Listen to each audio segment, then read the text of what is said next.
Hello और स्वागत है आपका हिंदी टू स्लीप चैनल पर। बस अपनी आंखें बंद करिए और गहरी सांस लीजिए। आज की कहानी आपको गहरी नींद में सुला देगी। क्या आपके तकिए बिल्कुल ठीक जगह पर हैं? चादर को कसकर ओढ़ लीजिए, क्योंकि आज रात हम ऊपर, बहुत ऊपर, सबसे ऊंचे पेड़ों से भी पार, बादलों के शांत शांत घर की ओर तैर रहे हैं। यहां ऊपर आसमान एक बहुत बड़े मखमली कंबल जैसा लगता है, और उस कंबल पर चुपचाप, धीरे धीरे आगे बढ़ रहा है हमारा दोस्त, एक छोटा, बिल्कुल नरम सा बादल, जिसका नाम है निम्बस। निम्बस खास था, इसलिए नहीं कि वो दूसरे बादलों से बड़ा या तेज था, बल्कि इसलिए कि वो सबसे ज्यादा सुंदर, दूध जैसा सफेद था। वो ऐसा दिखता था जैसे किसी ने चांद की रोशनी का एक गोला बना दिया हो। दूसरे बादल गरजना और लुढ़कना पसंद करते थे। वे गहरा नीला रंग इकट्ठा करते थे और एक शोरगुल वाली खुशगवार टप टप टप टप की बारिश करने को तैयार रहते थे। लेकिन नन्हे निम्बस को क्या? वो तो काला पड़ने से डरता था। वो उस तेज आवाज, उस लुढ़कने वाले एहसास से घबराता था, और सबसे ज्यादा वो अपने सुंदर सफेद रोएं को खोने से डरता था। इसलिए जब भी दूसरे बादल इकट्ठे होते और आरामदेह भूरा रंग लेने लगते, तो निम्बस जल्दी से अपने आप को फुलाता और खुद को ऊपर और ऊपर खींच लेता, जब तक कि वो अकेला एक छोटी सी चिंतित सफेद फुसफुसाहट बनकर इस विशाल आसमान में ना रह जाता। सफर और संघर्ष। उस रात भी ऐसा ही हुआ। चारों तरफ के बादल गहरे हो रहे थे। उन्हें मालूम था कि जमीन पर कुछ प्यासे बीज और सूखी नदियां उनका इंतजार कर रही हैं। निम्बस ने देखा कि उसके पास वाला बादल, जो उससे बहुत बड़ा नहीं था, वो गहरे भूरे रंग में बदल रहा है और धीरे से नीचे जा रहा है। मैं नहीं जा सकता, निम्बस ने फुसफुसाया। अगर मैं बरसा तो मैं हमेशा के लिए गायब हो जाऊंगा। वो और ऊपर गया, जहां हवा पतली और ठंडी थी। वहां उसे एक बड़ा बूढ़ा सितारा मिला, जो बहुत शांत लग रहा था। निम्बस ने डरते डरते पूछा, ए सितारे, क्या आप नहीं डरते? आप अपनी सारी रोशनी हर रात जमीन पर फेंकते हैं, क्या आप खत्म नहीं हो जाते? उस बूढ़े सितारे ने जरा भी आवाज किए बिना बस चमक कर जवाब दिया। उसकी चमक ऐसी थी जैसे कोई आंख झपक रहा हो, और निम्बस को लगा कि उसने सितारे को मुस्कुराते हुए देखा है। अंतिम समाधान। निम्बस वहीं रुका रहा, और पहली बार उसने अपने आसपास के अंधेरे को देखा। उसने डरना बंद कर दिया कि कहीं वो काला ना हो जाए, और बस वहीं बैठा रहा। और तभी उसने ये देखा, निम्बस का सफेद रंग अंधेरे को हटा नहीं रहा था, बल्कि हल्की रोशनी दे रहा था। वो अकेला नहीं था, वो चुपचाप चमक रहा था, और उसकी चमक किसी अंधेरी जगह पर निशान बना रही थी। सितारे की हल्की, मुस्कुराती चमक और निम्बस की शांत सफेद रोशनी, दोनों मिलकर बहुत प्यारे लग रहे थे। निम्बस ने अपनी आंखें बंद कर लीं। उसने सोचा, अगर मैं गायब भी हो जाऊं, तो भी मेरी छोटी सी बूंद जरूर किसी की मदद करेगी। ये सोचकर उसका डर हल्का हो गया। उसने गहरी सांस ली और अपने अंदर की ठंडक को महसूस किया, और फिर बहुत धीरे से उसने अपने अंदर से एक छोटी सी पानी की बूंद को नीचे जाने दिया। वो कोई तेज टप टप टप नहीं थी, ये एक नरम मीठी बूंद थी। आवाज को सबसे धीमा कर दें और जोर से टप कहें। वो बूंद नीचे गई और जमीन पर सोए हुए एक छोटे से बीज पर जा गिरी। वो बीज जागा, और उसे लगा जैसे उसे एक प्यार भरा चुम्बन मिला हो। वो बड़ा होने के लिए तैयार था। निम्बस ने देखा कि बरसने से वो खत्म नहीं हो जाता है, बल्कि हर बूंद के साथ वो और हल्का महसूस कर रहा था, और उसका मन एक अनोखी खुशी से भर गया। वो तेज और शोरगुल वाला नहीं था। उसका काम था शांत, जरूरतमंद जगहों पर नरमी और प्यार से बरसना। निम्बस मुस्कुराया, एक छोटी सी खुशहाल बादलों वाली मुस्कान। उसे पता था कि उसका अनोखा तरीका ही सबसे अच्छा तरीका था। यही बात आपके लिए भी है। आपको किसी और की तरह चमकने या गरजने की जरूरत नहीं है। आपकी अपनी शांत, प्यारी और अनोखी रोशनी ही वो है जिसकी दुनिया को आज रात जरूरत है। इस बात को याद रखिएगा। अब गहरी गहरी सांस लीजिए, मीठे सपने देखिए, प्यारे सपने देखने वाले। चांद की रोशनी में छोटा उल्लू। अब जबकि चारों ओर की रोशनी कम हो गई है और आपके कमरे में शांति है, हम एक नए दोस्त से मिलने जा रहे हैं। अपनी आंखें बंद करें और कल्पना करें कि आप एक बहुत पुराने घने जंगल में हैं। इस जंगल में सबसे ऊंची, सबसे बुजुर्ग पेड़ की एक शाखा पर हमारा दोस्त बैठा है। उसका नाम है छोटी आंखें। छोटी आंखें एक नन्हा सा शर्मीला उल्लू था। बाकी सारे उल्लू रात को जोर जोर से बोलते थे, हू हू हू, और रात के अंधेरे में शिकार करने जाते थे। लेकिन छोटी आंखें, वो बहुत अलग था। वो अंधेरे से नहीं डरता था, वो तो दिन की रोशनी से डरता था। जब सूरज उगता था तो उसकी बड़ी बड़ी सुनहरी आंखें एकदम सिकुड़ जाती थीं। उसे लगता था कि सूरज की रोशनी उसे दिखाई नहीं देगी और वो रास्ता भटक जाएगा। इसलिए जब सुबह होती तो वो सबसे अंदरूनी और अंधेरी शाखा पर छिप जाता। वो इतना चुप रहता कि किसी को पता ही नहीं चलता कि वो वहां है। रात का सफर और हिम्मत का बीज। उस रात भी ऐसा ही हुआ। सूरज धीरे धीरे डूब गया और जंगल पर एक काले मखमली चादर की तरह रात छा गई। आसमान में चांद एक छोटी मुस्कान की तरह लटक रहा था। सभी बड़े उल्लू पंख फड़फड़ाते हुए उड़ गए। हू हू, शिकार का समय। छोटी आंखें बस बैठा रहा। उसका पेट गुड़गुड़ा रहा था। वो भूखा था, लेकिन वो शाखा छोड़ने से डरता था। उसे लगता था कि वो बाकी सब की तरह तेज नहीं उड़ पाएगा। तभी उसने नीचे देखा। एक छोटी सी टिमटिमाती जुगनू वहां फंसी हुई थी। वो घबराकर अपनी हल्की सी रोशनी झपका रही थी। छोटी आंखें ने सोचा, अगर मैं तेज नहीं हूं तो क्या हुआ, मैं ध्यान से तो देख सकता हूं। उसने धीरे से, बहुत धीरे से अपना सिर घुमाया। उसने कोई आवाज नहीं की। आह का क्षण और ज्ञान की प्राप्ति। उसने अपनी बड़ी बड़ी सुनहरी आंखें, जो अब रात के लिए बिल्कुल ठीक थीं, जुगनू पर टिका दी। उसे पता चला कि तेज होना हमेशा सबसे अच्छा नहीं होता। अंधेरे में उसकी शांत, ध्यान देने वाली प्रकृति एक ताकत थी। वो चीज़ों को महसूस कर सकता था जहां बाकी सब शोर कर रहे थे। एक गहरी सांस लेकर उसने अपनी छोटी सी जगह से छलांग लगाई।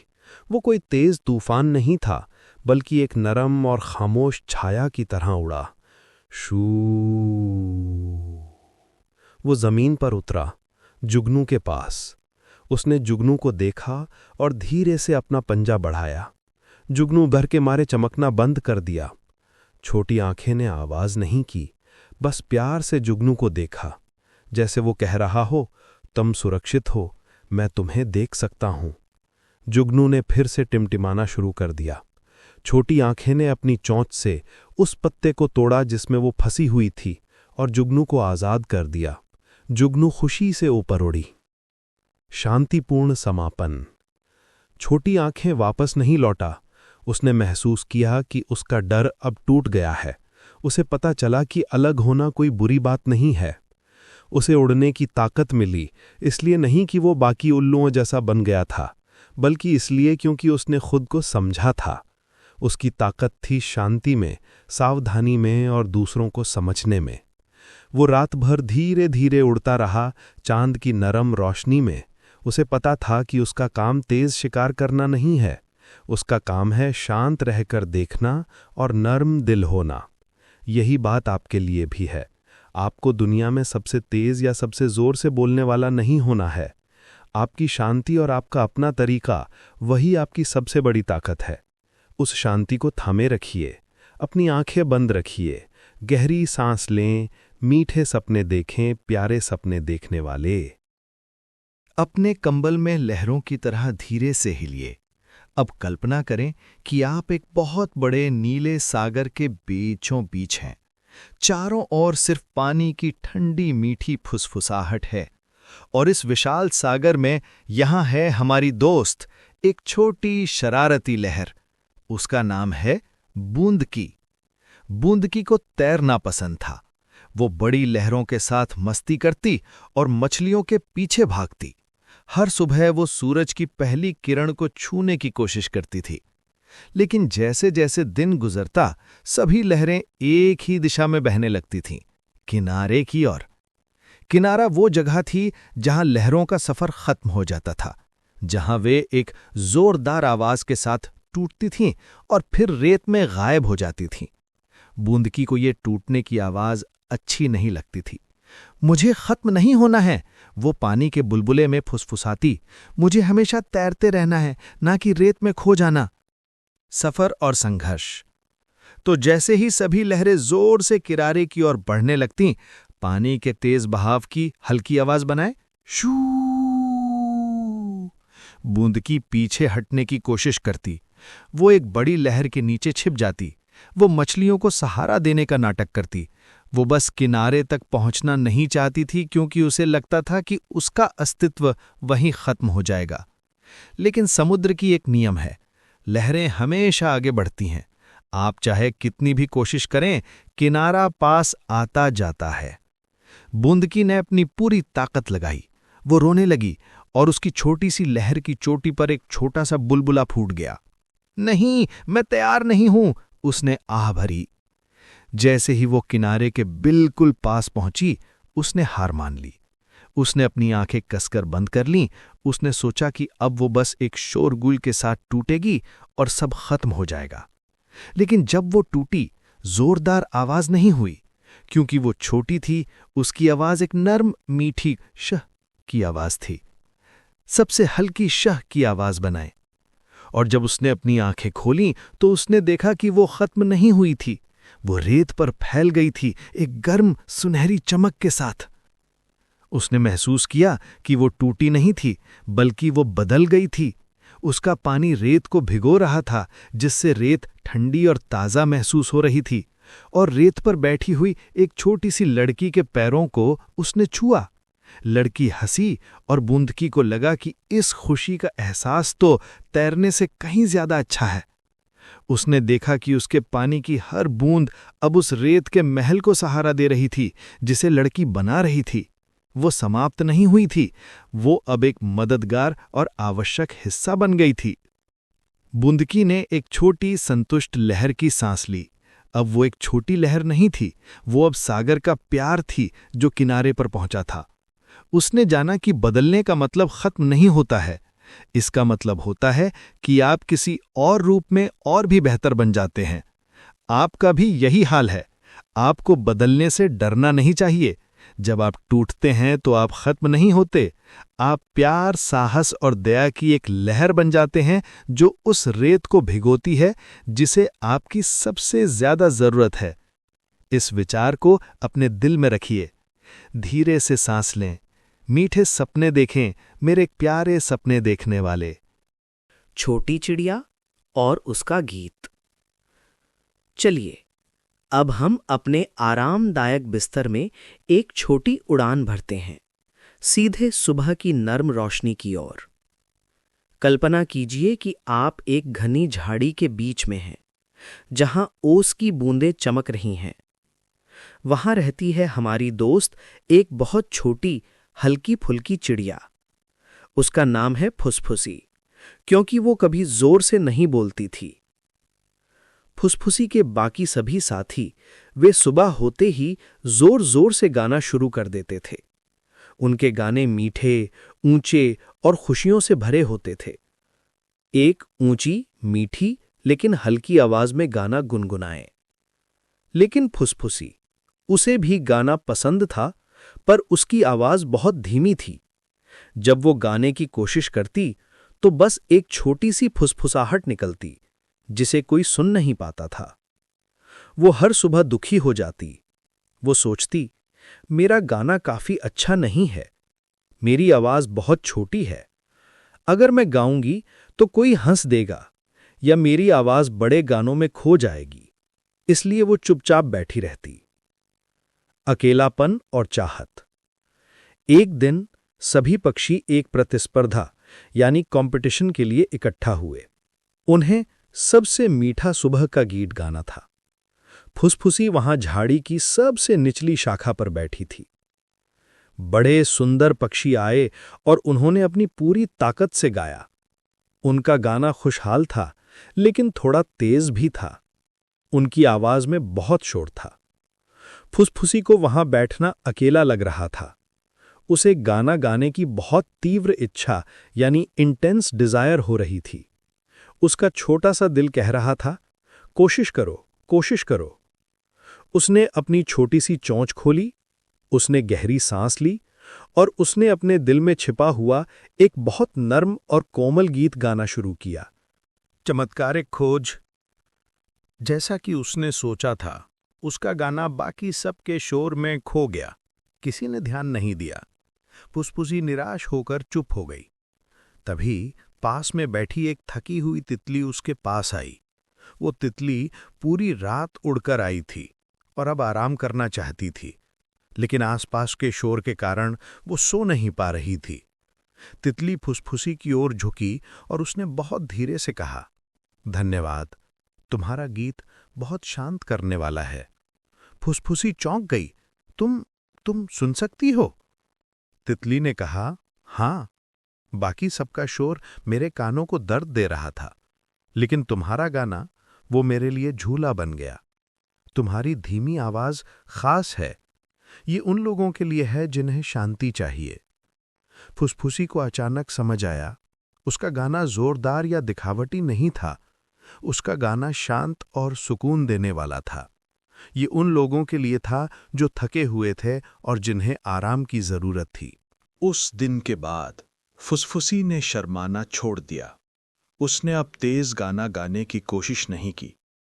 वो जानती थी कि उसके गीत का एक खास काम था, शांति फैलाना।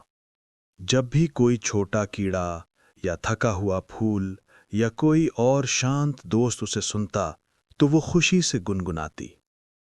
वो छोटी थी, उसकी आवाज धीमी थी, लेकिन वो जानती थी कि वो महत्वपूर्ण थी। उसकी नरमी ही उसकी ताकत थी। ठीक उसी तरह मेरे प्यारे दोस्त, आपको तेज आवाज निकालने की जरूरत नहीं है और ना ही आपको सबका ध्यान अपनी ओर खींचने की जरूरत है। आपकी अपनी शांत, दयालु और निजी आवाज ही वो है जो दुनिया में सबसे जरूरी लोगों के लिए शांति लेकर आती है। अपनी शांत ताकत को महसूस कीजिए। गहरी सांस लें, आंखें बंद रखें, मीठे सपने देखिए, प्यारे सपने देखने वाले। चलिए, अब हम अपने आरामदायक बिस्तर से झांकते हैं और अपने कमरे की पुरानी शांत चीजों को देखते हैं। आज हम जिस दोस्त से मिलने वाले हैं वो वही है जहां दीवारें और मेजें मिलते हैं। वो है एक पुराना भूला हुआ कैलेंडर। उसका नाम है मासूम। मासूम को साल की शुरुआत में बहुत खुशी मिली थी। उसके सारे पन्ने नए थे, उस पर खूबसूरत चित्र बने थे और वो दिन गिनने में बहुत व्यस्त था। हर सुबह घर के लोग उसके पास आते, उसे देखते और कहते, आज ये दिन है। मासूम को लगता था कि वो बहुत खास है, लेकिन जैसे जैसे पन्ने पलटते गए और वो साल के अंत के पास पहुंचने लगा, मासूम शांत होने लगा। उसे एक बड़ा डर सता रहा था। उसे डर था कि जब उसका आखिरी पन्ना भी पलट जाएगा तो वो अब उपयोगी नहीं रहेगा। उसे लगा कि लोग उसे देखना बंद कर देंगे और वो एक बेकार चीज बनकर रह जाएगा। बढ़ता डर और अकेलापन। साल के आखिरी महीने दिसंबर में मासूम बहुत अकेला महसूस करता था। उसकी खूबसूरती अब पुरानी लगने लगी थी। पास में रखा एक नया चमकदार कैलेंडर इंतजार कर रहा था। वो नया साल शुरू होने का इशारा कर रहा था। उस नए कैलेंडर की खुशी देखकर मासूम का डर और बढ़ गया। वो रात भर सोचता रहा कि क्या नयापन ही सब कुछ है, क्या पुराना होने का मतलब भूल जाना है। उसने अपनी आखिरी रात को दीवार पर टिका रहा, बहुत भारी मन से। वो चाहता था कि रात कभी खत्म ना हो, ताकि उसका आखिरी पन्ना हमेशा बना रहे। तभी रात के शांत अंधेरे में उसने कमरे के एक कोने से एक धीमी हल्की आवाज सुनी। ये आवाज एक बुजुर्ग तस्वीर की थी जो सालों से वहां टंगी थी। तस्वीर ने फुसफुसाते हुए कहा, मासूम, तुम क्यों दुखी हो? मासूम ने धीरे से कहा, क्योंकि मेरा समय खत्म हो गया है। मैं कल से बेकार हो जाऊंगा, लोग मुझे फेंक देंगे। तस्वीर मुस्कुराई, मासूम, तुम खत्म नहीं हो रहे हो, बस तुम बदल रहे हो। तुम एक दिनों का रिकॉर्ड थे और अब तुम पुरानी यादों का खजाना बन जाओगे। तस्वीर ने समझाया, तुम पर गुजरी हुई छुट्टियां हैं, लिखे गए जन्मदिन हैं और की गई योजनाएं हैं। जब लोग तुम्हें फेंकने की सोचेंगे तो वे रुक जाएंगे। वे तुम्हें देखेंगे और उन्हें बीता हुआ साल याद आएगा। मासूम ने पहली बार अपने बचे हुए आखिरी पन्ने को गहरी नजर से देखा। हाँ, उस पर बीते हुए पलों के निशान थे। वो सिर्फ गिनने की चीज नहीं था, वो एक कहानी था। उस रात मासूम को एक अनोखी शांति मिली। उसे अब नया कैलेंडर बनने की जरूरत नहीं थी। वो पुराना होकर भी मूल्यवान था।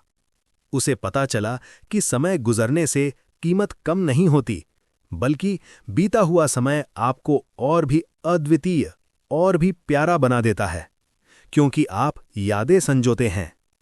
और ठीक इसी तरह मेरे प्यारे दोस्त, आपको हर दिन नया और चमकदार होने की जरूरत नहीं है। हर पल जो आप जीते हैं वो आपको और भी गहरा और भी खास बनाता है। आपकी हर याद आपको कीमती बनाती है। इस विचार को अपने साथ रखिए। गहरी सांस लें, आंखें बंद रखें, मीठे सपने देखिए मेरे प्यारे सपने देखने वाले। अपने हाथों को छाती पर रखिए और अब कल्पना करें कि हम एक रंग बिरंगे आरामदायक घर के अंदर हैं। जी हां, हम एक पेंसिल बॉक्स में हैं। ये छोटी छोटी चीजों का शांत शांत घर है। इस पेंसिल बॉक्स के बिल्कुल बीच में रहता है हमारा दोस्त, एक नई बहुत लंबी पेंसिल। उसका नाम है तीखी नोक। तीखी नोक को लंबा होना बहुत पसंद था। वो अपने नए गहरे पीले रंग के कोट और अपनी बिल्कुल नुकीली नोक पर बहुत गर्व महसूस करता था। उसे लगता था कि लंबा होना ही सबसे बड़ी ताकत है। पर तीखी नोक को दो चीजों से बहुत डर लगता था। पहला, शार्पनर से जो उसे छोटा कर देता था, और दूसरा रबर से जो उन गलतियों को मिटाता था जिन्हें तीखी नोक बनाता था। तीखी नोक सोचता था कि अगर मैंने गलती की तो रबर मुझ पर हंसेगी, और अगर मैं छोटा हो गया तो कोई मुझसे प्यार नहीं करेगा। इसलिए वो बस वहां शांत बैठा रहता, कोशिश करता कि कोई उसे उठाए ही ना। एक दिन बड़ी सी मालिक की उंगलियां बॉक्स के अंदर आईं। उन्हें जरूरत थी। पहला काम, हिसाब किताब। मालिक को एक मुश्किल गणित का सवाल हल करना था। तीखी नोक को गणित से डर लगता था। वहां सिर्फ सही उत्तर चाहिए होता है। जैसे ही उंगलियां उसकी ओर आईं, तीखी नोक ने तुरंत अपने आप को बॉक्स में रखे पैमाने के नीचे लुढ़का दिया। वह वहां अंधेरे में छिप गया। उसने सोचा, मैं एक छाया बन गया हूं, अब वे मुझे नहीं ढूंढ पाएंगे। मालिक ने किसी दूसरी पेंसिल को उठाया और काम शुरू कर दिया। दूसरा काम, चित्रकला। थोड़ी देर बाद मालिक को एक कोमल पूरा गोला बनाना था, एक बिल्कुल गोल चांद। तीखी नोक जानता था कि गोले हमेशा टेढ़े हो जाते हैं और तब रबड़ को आना ही पड़ता है। इस डर से उसने इस बार अपने आप को बॉक्स के फ्लैप की अंदरूनी परत में फंसा लिया। वह कस कर वहीं दबा रहा, जैसे वह बॉक्स का ही एक अदृश्य हिस्सा हो। वह पसीना, कल्पना करें, बहा रहा था। मालिक ने फिर से किसी दूसरी पेंसिल को उठाया और तीखी नोक को लगा कि उसकी लंबाई बच गई है, पर उसका दिल भारी हो रहा था। वह सबसे लंबा था पर सबसे बेकार। तीसरा संघर्ष, आखिरी मौका। जब मालिक ने तीसरी बार बॉक्स खोला तो उसे जल्दी थी। इस बार उंगलियां बिना देखे सीधे तीखी नोक के ऊपर आईं और उसे कसकर पकड़ लिया। तीखी नोक डर के मारे कांप गया। वह चीखना चाहता था, नहीं, मुझे छोटा मत करो।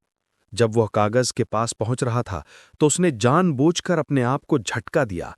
चर्र यानी हल्की सी आवाज, और वह उंगलियों से फिसल गया। लुढ़कता हुआ डेस्क पर जमीन पर जा गिरा।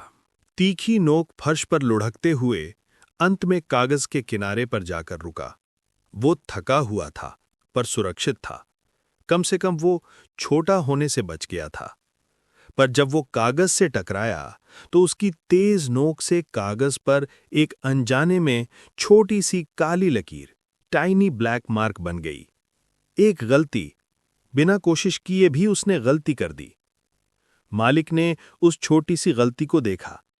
उन्होंने आह भरी और तीखी नोक ने देखा कि रबर यानी इरेजर धीरे से पास आ रही है। तीखी नोक ने डर के मारे आंखें कसकर बंद कर लीं। वो सजा का इंतजार कर रहा था। लेकिन रबर आई और वो जोर से नहीं बोली। रबर बहुत नरम थी। उसने बस प्यार से उस छोटी सी लकीर पर आराम से फेरा। श्श, श्श, और जादू हो गया। गलती गायब हो गई। रबर कोई जज नहीं थी, वो तो एक नरम दोस्त थी जो कहती थी, कोई बात नहीं, फिर से कोशिश करो। ये देखकर तीखी नोक को लगा कि उसके अंदर की सारी टेंशन पिघल गई। उसने महसूस किया कि गलतियां करना कोई गुनाह नहीं है, वे तो आगे बढ़ने का एक हिस्सा हैं। मालिक ने तीखी नोक को फिर से उठाया। इस बार तीखी नोक नहीं भागा। उसने अपनी तेज नोक को कागज को छूने दिया। वो अब डर नहीं रहा था। मालिक ने धीरे से तीखी नोक से एक प्यारा सीधा शब्द लिखा, यादें, यादें। जब वो शब्द पूरा हुआ तो तीखी नोक थोड़ा सा छोटा हो गया था, लेकिन वो इतना खुश था जितना पहले कभी नहीं हुआ था। उसे महसूस हुआ कि छोटा होना कोई दुख नहीं है। ये तो इस बात का प्रमाण है कि उसने कोई खूबसूरत काम किया है। अब तीखी नोक खुशी से पेंसिल बॉक्स में आराम कर रहा है। वो अब जानता है कि रबर उसका दोस्त है और शार्पनर उसे काम करने के लिए तैयार करता है। उसने अपनी सबसे बड़ी ताकत पा ली है। वो गलती करने से नहीं डरता है। और ठीक इसी तरह मेरे प्यारे दोस्त, आपको हर बार सही होने की जरूरत नहीं है। जब आप कोशिश करते हैं तो छोटी गलतियां होती हैं, पर वे गलतियां हमें नया रास्ता दिखाती हैं। आपका प्रयास और आपका साहस आपकी लंबाई से कहीं ज्यादा मूल्यवान है। इस विचार को अपने दिल में संजो कर रखिए। अब गहरी लंबी सांस लें, मीठे सपने देखिए, प्यारे सपने देखने वाले।